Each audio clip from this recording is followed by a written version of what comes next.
As we all know, the 2026 regulations have caused quite the stir. The regulation changes have been the biggest to ever hit the sport, but it got me thinking about all of the previous eras that have existed. And while we have a few weeks to chill here before the Miami Grand Prix, I thought this would be a great time for us to talk about how these different eras have existed within the history of Formula One. With all the talk about these regulations, it's very easy to think that this is like the first time that Formula One has gone through a massive reset. But the reality is, this is kind of just what Formula One does. The sport has consistently evolved ever since it began, sometimes because of technology, sometimes because of safety, and sometimes just to keep things competitive. So in this episode, we're going to be going through all of the details. I want to walk through how Formula One regulations have changed over time, from the early days when there was hardly any rules at all to the rather complex era that we are in today. Hi, welcome back to the Grid Girls Formula, your F1 podcast where we dive into what makes Formula One so interesting, from the technical details and strategy to the people, decisions, and stories behind the races. If you haven't already, please give us a rating on whatever platform you're listening to us on. It really helps me over here to grow this platform. Also, subscribe on YouTube and follow us on whatever you're listening to us on. Give us a follow at Grid Girls Formula on Instagram as well for even more Formula One content. With that, let's hop into today's podcast. So let's start with going way back. We're going to start with just the origins of Formula One. So before Formula One even existed, motorsport was definitely growing in popularity in the early 1900s. So the term Grand Prix, which is what we refer to every race in a Formula One season, was first used in 1901 at the historic Grand Prix of Le Mans, which isn't the 24-hour race that we see today, but, came from the same place. At the time, since it was before any kind of championship series had been figured out, being in a Grand Prix was essentially like the highest achievement that a driver could get. By the 1920s and 1930s, you had some pretty dominant drivers, such as Tazio Nuvolari of Italy, who was well known for actually turning off his headlights to sneak up on his teammate, Achille Varsi, in the Mille Miglia, along with a slew of other impressive accomplishments. And Rudolf Caracciola, a German racing driver who won the European Drivers' Championship a record 3 times. But anyway, back to Formula One, there was basically just no real structure. It was really just individual races, and the concept of Formula One in and of itself didn't develop until after World War II. So at the end of World War II, you suddenly had a whole bunch of really smart aerospace engineers, advancements in aerodynamics and materials, and a need and an interest in formalizing a proper championship Formula One competition. So in 1946, Formula One was actually established as a category. So not necessarily a championship yet, just a set of rules or a formula to create a specific type of vehicle. The best way that I can kind of think of to explain what I mean by that is to kind of equate it to doing a marathon. So there are a ton of marathons that you can compete in, but the World Majors Elite Series is just one series, and unless you race in those particular races, you aren't in the championship. But then in 1950, we got the first official Formula One World Championship, which began at Silverstone Circuit in the UK, which ironically had been used as a Royal Air Force training establishment during World War II. So the early days of Formula One were pretty chaotic. So there were technically 22 races in 1950, but only 6 of those counted towards the championship. That was the British Grand Prix, Monaco, the Indianapolis 500 actually, Swiss Grand Prix, Belgian Grand Prix, French Grand Prix, and the Italian Grand Prix. Some of the non-championship Formula One races included the Pau Grand Prix and several races at Goodwood, Geneva, Zandvoort, and even one in Chile, to name a few. So imagine if just half the races that we watched today just didn't matter. That's basically what was happening at the time. So like I said, Formula One just wasn't quite as centralized as it is today. It was more just this category of racing where these different events existed independently. And sometimes teams honestly wouldn't even show up to half the races. Each group would actually work directly with the racing tracks to negotiate their terms, and they didn't even always figure those contracts out. So they just wouldn't attend. So you could buy tickets to a race and not know who was going to be coming. And don't even get me started on safety. It was basically non-existent. Death was just kind of considered part of the sport in the first decade or so. And while we know that it's a risky sport nowadays, nobody is getting out there expecting anything horrible to happen. So one of the first major regulation changes, I suppose, actually came in 1952, and it isn't exactly a regulation change. It was just an interesting part of what happened in Formula One history. And Formula One actually switched for 2 years to the Formula 2 regulation. So instead of running the Formula 1 cars and doing the World Championship with that, the World Championship was actually based off of the Formula 2 Championship.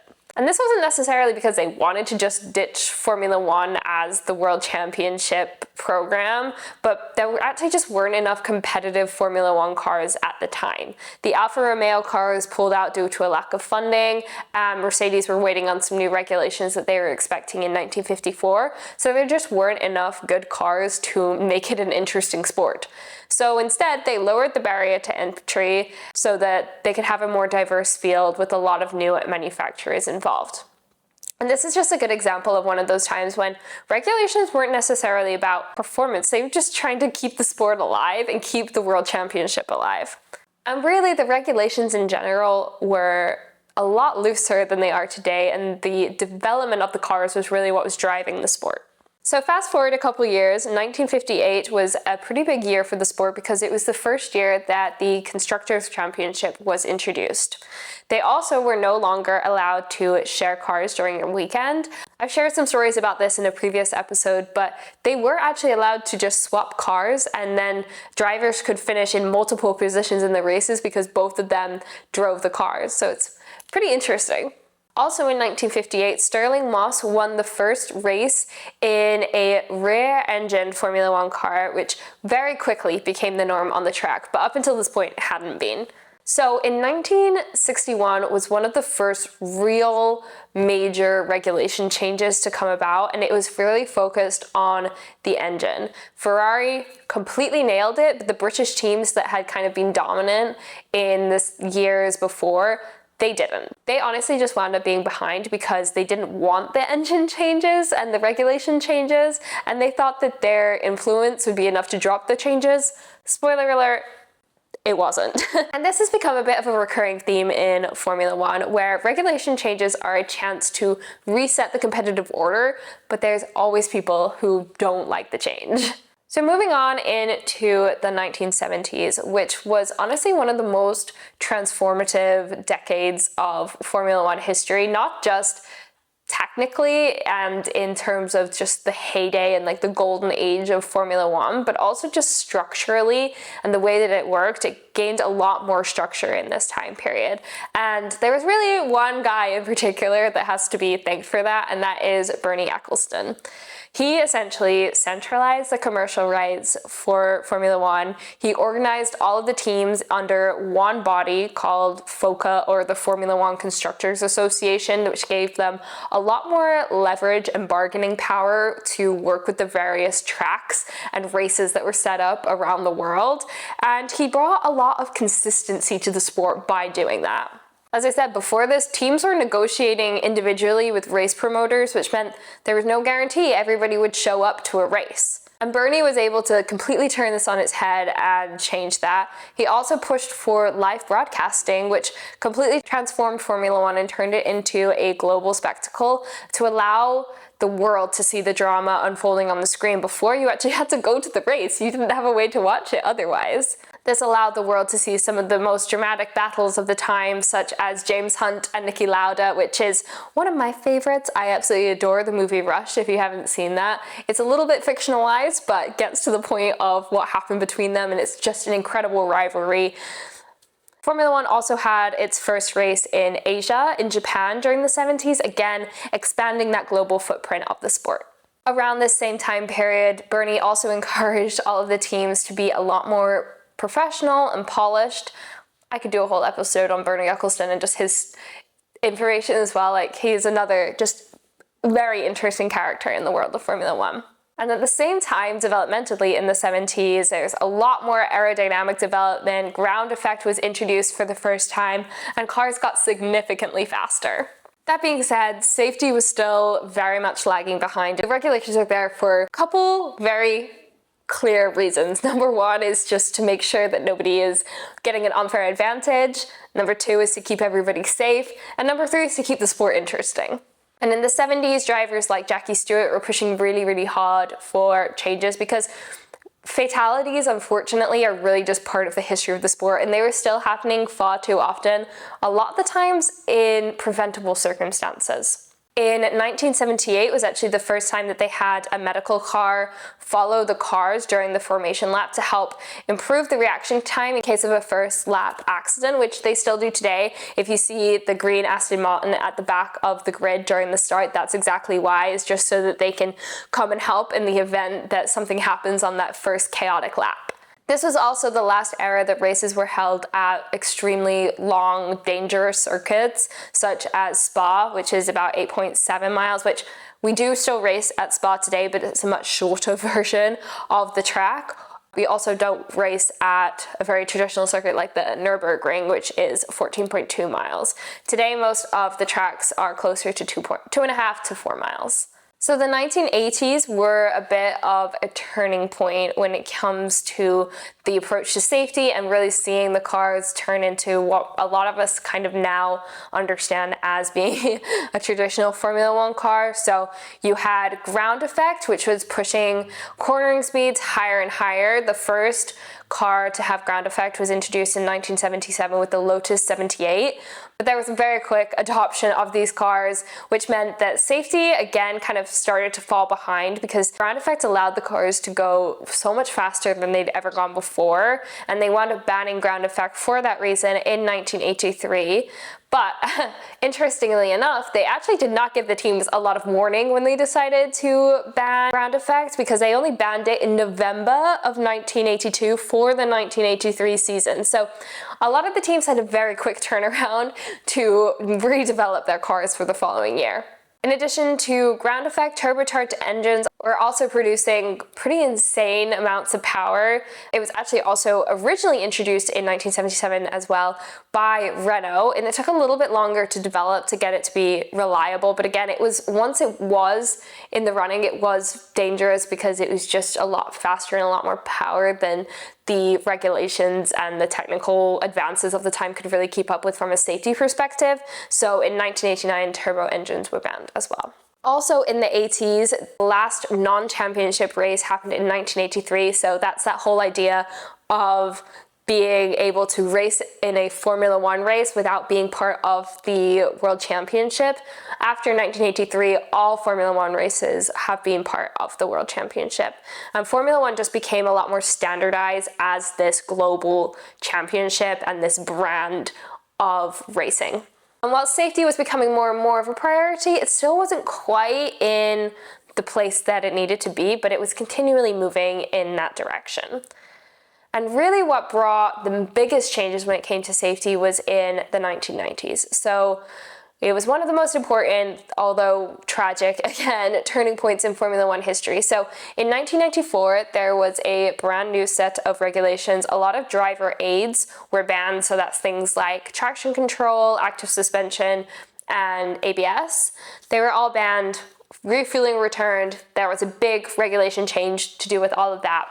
But early on in 1994, Ayrton Senna and Roland Ratzenberger tragically lost their lives during the same race weekend, which prompted a whole slew of really serious analysis of the regulations and ways to make it safer. Almost immediately, Formula One introduced a lot stricter safety regulations, car design changes, and circuit modifications. So it was the whole trifecta of things that they could do to try to make this sport as safe as possible. This era of regulations were dominated by people like Michael Schumacher, Damon Hill, and Jacques Villeneuve. Our next major set of regulations happened in 1998, and these newer regulations made the cars narrower and also introduced grooved tires, which if you've seen the tires today, you'll see the slick tires. They are flat all the way around. There is no grooves or any patterns on the tread of the tire. The hope in 1998 when they introduced these groove tires was that they actually reduce cornering speeds slightly and increase the safety by slashing the mechanical grip. The result didn't exactly go to plan because there were also a lot of improvements again happening in aerodynamics during this time, which kind of canceled out the effect they were hoping these groove tires would have. This era was again dominated by Michael Schumacher, with other significant names such as Mika Hakkinen coming into play and Lewis Hamilton also starting his F1 journey. Then in the early 2000s, we start seeing the FIA really trying to control competition a lot more intentionally. In 2002, team orders were banned after several controversial race manipulations. In 2009, there were some pretty major regulation shifts in regards to aero. Removing some very complex winglets that had come into play, slick tires returned, and KERS was introduced. KERS is the Kinematic Energy Recovery System, which is basically a mechanism that captures any wasted kinetic energy during braking or deceleration. Not that different, honestly, than what we've been talking a lot with the recharging ability of the batteries. This is kind of the start of that.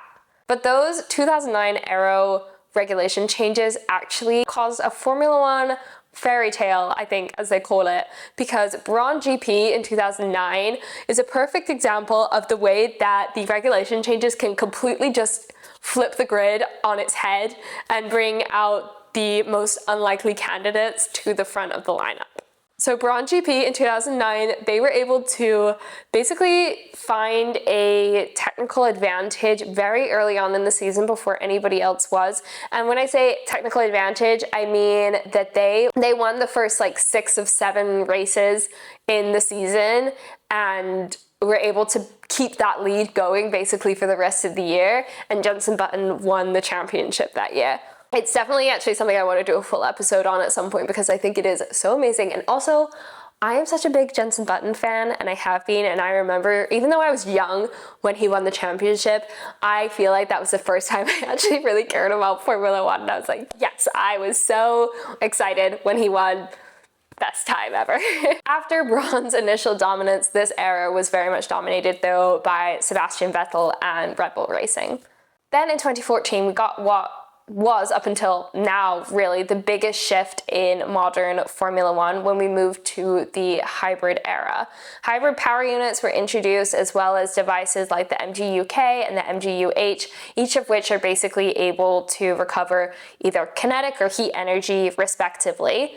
And this completely changed how cars were designed and how energy is managed by the cars. And as many of us know, probably there is one team that just fully took the cake when it came to these regulations, and that was Mercedes. This regulation era kicked off a period of dominance with Lewis Hamilton that lasted nearly a decade. Then in 2017, cars got bigger and faster again, and significantly in 2022, ground effect returned, but in a little bit of a more controlled way to improve racing and allow the cars to follow each other a lot more closely. Which brings us to today.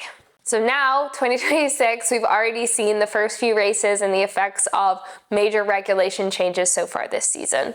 And if history tells us anything, it's that these changes don't just tweak the sport, they completely change the trajectory of where it can go. After this month off, I feel like the season is just going to kind of re-kickstart, and it's going to be really interesting to see what kind of development occurred during our break. We could see completely new team hierarchies, different strengths across the grid, and really it's exciting. It's a new era of Formula One, and I think that even just in the first couple races that we've seen, we can see how different the racing has been compared to years past. I think one of the things that the FIA has really been striving for over the past few years is this ability to overtake and drive really close together while also maintaining safety standards for the drivers, obviously. And so far, I mean, it's been such closer driving, and I know that there's a lot of gripes with the new regulations, and there are absolutely things that I think need to be fixed, particularly with the qualifying, and the way that the harvesting is done right now for the battery means that you're not getting flat out laps in qualifying the way that, you know, your traditional racing should be. And I do think that that is something that needs to be worked, but it's going to be really interesting just to see how they continue to shape these new regulations to define this new era. And no one can deny, I mean, our front runners the last couple years, McLaren, Red Bull, they aren't necessarily looking like front runners at the minute. I mean, Mercedes is obviously so far dominating, but I don't think Ferrari is that far behind. And granted, I don't think McLaren is that far behind either, but it's definitely shaken up that front row of the grid a little bit.